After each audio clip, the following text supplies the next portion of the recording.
Hi everyone, I hope you all are doing well. My name is Rashmi Bhalwaz. Welcome back to my YouTube channel. आज का topic होने वाला है BC artificial intelligence को लेकर. मैं कुछ important points डिस्कस करने वाली हूँ इस वीडियो में. Without any further ado, let's get into the video. So the first point will be what is BC artificial intelligence, and the second point will be what is the eligibility criteria and fee structure and how much maths is required for artificial intelligence. And the third point is what will be the career growth. कुछ time से आपने देखा होगा कि एक बहुत ही trending चल रहा है वीडियो जिसमें एक इमेज को एक नया रूप दिया गया है, नया अवतार दिया गया है आर्टिफिशियल इंटेलिजेंस के द्वारा, जिसमें इमेज के अंदर लोगों ने अपनी आवाज़ को एडिट करके डाल दिया और वो सचमुच बहुत अट्रैक्टिव लग रहा था. तो ये आर्टिफिशियल इंटेलिजेंस का कमाल है. देख रहे हो आप कितना ज़्यादा आर्टिफिशियल इंटेलिजेंस ट्रेंड कर रहा है और कितना ज़्यादा अट्रैक्टिव चीज़ों को बना रहा है. आर्टिफिशियल इंटेलिजेंस के बारे में इसीलिए बात कर रही हूँ कि आने वाले समय में इसकी डिमांड और भी ज़्यादा बढ़ने वाली है. अगर आप भी BCA करने की प्लानिंग कर रहे हैं तो वीडियो आपके लिए बहुत इंटरेस्टिंग और हेल्पफुल होने वाली है. डिटेल में बताऊंगी कि इसकी एलिजिबिलिटी क्राइटेरिया क्या है. आर्टिफिशियल इंटेलिजेंस को बहुत ज़्यादा डीपली मैं एक्सप्लेन नहीं कर रही हूँ because everybody knows about the artificial intelligence और आपने एक न्यू ट्रेंडिंग वीडियो देख ही लिया है. मुझे ज़्यादा एक्सप्लेन करने की ज़रूरत नहीं है. बात करते हैं कि इसके लिए एलिजिबिलिटी क्राइटेरिया क्या है. अगर आपने +2 कंप्लीट कर लिया है with physics, chemistry and maths, then you are eligible for the BC artificial intelligence. जैसे आप जनरल BCA करते हैं वैसा ही है आर्टिफिशियल इंटेलिजेंस, लेकिन ये डोमेन मतलब स्पेशलाइजेशन कोर्स में आता है. थोड़ा सा आपको इसमें ट्रेंडिंग जो प्रोग्रामिंग लैंग्वेजेस हैं वो एडवांस लेवल की आपको सिखाई जाएगी. जैसे कुछ इंपॉर्टेंट प्रोग्रामिंग लैंग्वेजेस है जैसे database management, artificial intelligence, algorithm and C++, जावा. तो कुछ ऐसे इंपॉर्टेंट जो प्रोग्रामिंग लैंग्वेजेस है वो आपको सिखाई जाएगी.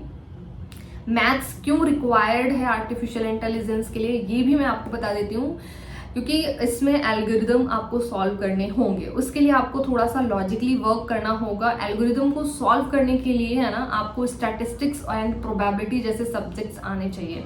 तो अगर आपको इन दो statistics and probability and maths पे अच्छी कमांड है तो डेफिनेटली आप आर्टिफिशियल इंटेलिजेंस चूज कर सकते हैं. आपको सच में इंटरेस्ट आने वाला है. और अगर आपको मैथ्स में इंटरेस्ट नहीं है तो आपके लिए आर्टिफिशियल इंटेलिजेंस थोड़ा टफ हो सकता है.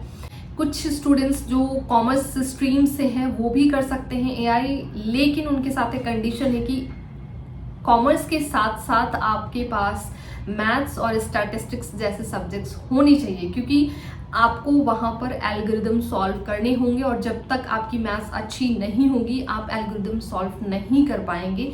इसीलिए मैथ्स रिक्वायर्ड है AI के लिए. बात करते हैं कि इसका फीस स्ट्रक्चर क्या है. तो देखो फीस स्ट्रक्चर है ना वो BC जनरल से थोड़ा सा डिफरेंट है, क्योंकि यहाँ पर आपको एडवांस लेवल की चीज़ें सिखाई जाएंगी. तो फीस स्ट्रक्चर उसी तरह से इन्होंने अपना फीस स्ट्रक्चर अलग अलग कॉलेजों ने अपना बना रखा है. लेकिन इसका अगर मैं एवरेज बात करूँ कि एक ऑन एन एवरेज क्या आपको फी पे करने होंगे, तो आपको 1.5 लाख 1,50,000 to 2 लाख आपको फी स्ट्रक्चर मतलब फ़ी आपको पे करने होंगे पर ईयर. सेमेस्टर वाइज आपको फ़ी देने होंगे. डिपेंड करता है कि आप कैसे कॉलेज में एडमिशन लेते हैं. एलिजिबिलिटी क्राइटेरिया भी यहाँ पे डिवाइडेड है. हर कॉलेज का अपना अपना अलग अलग एलिजिबिलिटी है. अगर आप जैसे अच्छे कॉलेजेस में जाते हैं तो वहाँ पर आपको ज़रूरी वहाँ पर रिक्वायर्ड है 75% मार्क्स. एंड कुछ ऐसे कॉलेजेस हैं जहाँ पे इंग्लिश की भी रिक्वायरमेंट है अगर आप AI सेलेक्ट करते हैं तो. कुछ ऐसे कॉलेजेस हैं जहां पर आप 50% पे भी एडमिशन ले सकते हैं. तो एलिजिबिलिटी क्राइटेरिया में ये भी कि आप अगर एंट्रेंस एग्जाम देना चाहते हैं तो कॉलेजेस अपना खुद का एंट्रेंस एग्जाम कंडक्ट करती है, तो आप उसके थ्रू भी एडमिशन ले सकते हैं या डायरेक्ट भी एडमिशन ले सकते हैं. अगर आप चाहते हैं कि मैं एक सेपरेट वीडियो बनाऊं कि कौन सा कॉलेज आपके लिए अच्छा हो सकता है और कहाँ पर आपको प्लेसमेंट्स अच्छी मिलने वाली है, तो उसके लिए मैं एक सेपरेट वीडियो बना दूंगी जो आपको बहुत हेल्प करने वाली है. अब बात करते हैं कि करियर ग्रोथ क्या है. तो देखो आर्टिफिशियल इंटेलिजेंस का ग्रोथ जो है ना वो डे बाय डे बढ़ता ही जा रहा है. अगर आप प्रीवियस ईयर का डेटा देखेंगे और इस समय का डेटा देखेंगे तो ये हाईली इंक्रीज हो रहा है और आने वाले टाइम में इसका जो इसकी जॉब अपॉर्चुनिटीज़ है वो इंक्रीज होने वाली है। तो देखो हर चीज़ का ना एक नेगेटिव और एक पॉजिटिव पार्ट होता है। तो वैसे एआई का एक एडवांटेज पार्ट है और एक डिसएडवांटेज पार्ट है। एडवांटेजेस ये है कि जितनी जॉब अपॉर्चुनिटीज़ मिलेंगी उतनी ही जॉब अपॉर्चुनिटीज़ ख़त्म भी हो सकती हैं। तो ये है एक एडवांटेज और डिसएडवांटेज। लेकिन अगर आपकी अच्छी कमांड है एआई पे, एल्गोरिदम्स अच्छे हैं, तो आपकी अच्छी अगर कमांड है तो डेफिनेटली आप एआई सेलेक्ट कर सकते हैं। बीसीएआई में बहुत अच्छा करियर ग्रोथ है। अब बात करते हैं कि कौन कौन सी लैंग्वेजेस आपको सिखाई जाएंगी। अगर मैं बात करूंगी हर अगर सेमेस्टर वाइज सिलेबस की बात करूंगी तो वीडियो बहुत ज़्यादा लंबी और बोरिंग हो जाएगी। मैं कुछ इंपॉर्टेंट लैंग्वेजेस बता देती हूँ। स्टार्टिंग में आपको C plus plus, Java and database management system and fundamentals of programming, machine learning, artificial intelligence, AI programming, तो ये सारी जो प्रोग्रामिंग लैंग्वेजेस है वो आपको सिखाई जाएंगी एआई के लिए। इसमें जो जनरल बीसीए है उसके कंपैरिजन में यहाँ पे थोड़ा सा एडवांस लेवल की प्रोग्रामिंग लैंग्वेजेस आपको सिखाई जाएंगी, जो कि आपके करियर ग्रोथ के लिए बहुत ज़्यादा इंपॉर्टेंट होने वाला है।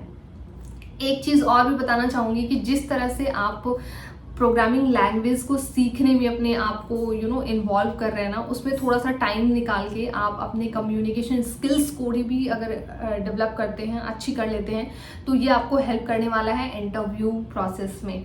आपको इंटरव्यू क्लियर करने में इजी हो जाएगा। ये कुछ इंपॉर्टेंट पॉइंट्स थे। आज के वीडियो में सिर्फ इतना ही। अगर आपके कोई सवाल हो तो आप मुझसे कमेंट में ज़रूर पूछ सकते हैं। एंड बीसी आर्टिफिशियल इंटेलिजेंस से रिलेटेड कोई भी क्वेरी हो, कोई भी क्वेश्चन हो, कॉलेज से रिलेटेड, जॉब अपॉर्चुनिटीज से रिलेटेड, तो आप मुझे कमेंट में ज़रूर बताइएगा। तब तक के लिए bye bye, take care of yourself and you can also follow me on Instagram. This is Rashmi. Bye bye, take care of yourself.